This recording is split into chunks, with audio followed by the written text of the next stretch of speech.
Friends, Pandian store serial next promo இந்த மாதிரியான ட்விஸ்டாக போகுதுன்னு பார்க்கலாம். ராஜி கதிரை நினைச்சு ரொம்பவே ஃபீல் பண்ணிட்டு வருத்தப்பட்டு அழுதுட்டு இருக்காங்க. அப்போ அந்த இடத்துக்கு வந்து காந்திமதி வராங்க. காந்திமதி வந்து இங்கே பாரு ராஜி, நீ கவலைப்படாம இரு.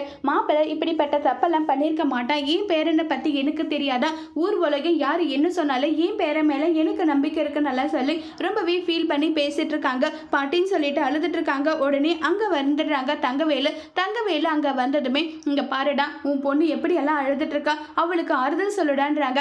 இவ யாருன்னு எனக்கு தெரியாது, இவளுக்கு நான் எதுக்காக ஆறுதல் சொல்லணும், என்னாலெல்லாம் ஆறுதல் சொல்ல முடியாதுன்னு சொல்லிட்டு ரொம்பவே கோவமா அங்கிருந்து தங்கவேலு போயிடுறாங்க. உடனே காந்திமதி போயிட்டு, உன் பொண்ணோட லைஃப்பை பற்றி நீ நினைச்சு பார்த்தியா? அவளா தேடிக்கிட்ட வாழ்க்கை, என்ன பிரச்சனை வந்தாலும் அதை அவள் பார்த்துக்கிட்டோமா, நீ வந்து என்கிட்டல இதை பற்றி கேட்காத, எனக்கு கேட்டாலும் பதில் சொல்ல முடியாதுன்னு சொல்லிட்டு ரொம்பவே கோவமா அங்கிருந்து கிளம்பி போறாங்க. இப்போ என்ன பண்ணுறதுன்னு தெரியாமல் காந்திமதி ஒரு பக்கம் புலம்பிட்டு இருக்காங்க. அப்போ பாண்டியன் வந்து, அத்தை இங்கே பாருங்க, அவங்க எல்லாரும் எப்படி வந்து போகிறாங்களோ போகட்டும், என் பையன் எந்த தப்பும் பண்ணலன்றதை நான் நிரூபித்து என் பையனை நான் வெளியே கொண்டு வருவேன், நீங்கள் கவலைப்படாமல் இருங்கன்னு சொல்லிட்டு பாண்டியன் அங்கேருந்து போகிறாங்க. ராஜீவ் வந்து, எப்படியாவது அவர் வெளியே கொண்டு வந்துடுங்க மாமான்னு சொல்லிட்டு ரொம்பவே வருத்தப்பட்டு ஃபீல் பண்ணி அழுதுட்டு இருக்காங்க. அதோட இந்த பிரமவை முடிச்சிரு.